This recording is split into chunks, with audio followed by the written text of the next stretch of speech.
Friends Media, be heavily minded and ethically conscious. I'm Captain Kuligati Prosper from the 17th graduating class of the George Namuano Military Academy of Po, serving at the Air Force General Staff. I was arrested on January 2nd, 2026, following an attempt to destabilize the current government.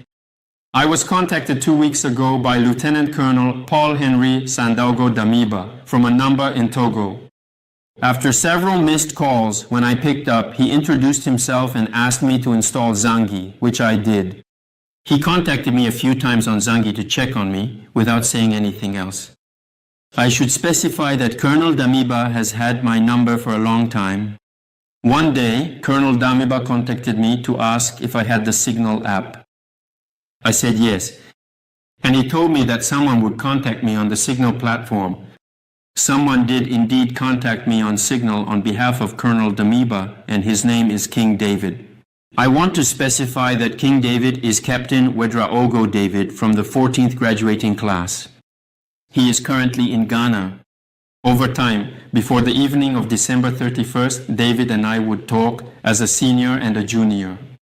As for Colonel Damiba, he would write to me, he would call me, but he used codes, he spoke in parables, and would ask if the men's morale was high, etc. But without ever clearly saying that he had a plan, at least not at first. I also wanted to specify that regarding our conversations on Signal with King David, Captain Uedraogo, he had suggested setting a 30-second duration for disappearing messages.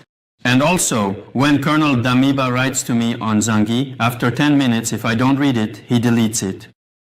On the evening of December 31st, Colonel Damiba contacted me to notify me that the king would signal me on Signal about a package, without specifying the nature or the content of the package. The king signaled me on Signal and gave me two numbers. One from whom I was to pick it up and the other, the one to whom I was to deliver it. That's when I involved my brother, Sanogo Robert. He got in contact with the person in question and picked up the package. I want to specify that Robert just ran the errand for me. When I got the package, before he went to deliver it, I opened the package. It was money. There was 8 million. I voluntarily decided to take 3 million before having the 5 million package delivered to the person in question through Robert. Colonel Damiba wrote to me that he was going to call me on the evening of January 2nd for a mission he was going to entrust to me. Indeed, on the evening of January 2nd, as promised, Colonel Damiba called me to say that the package was to be shared between David and me, and the mission he wanted to give me was to cut off the pastor's head. I want to clarify that the pastor is Captain Pasere, commander of the Sapone drone base.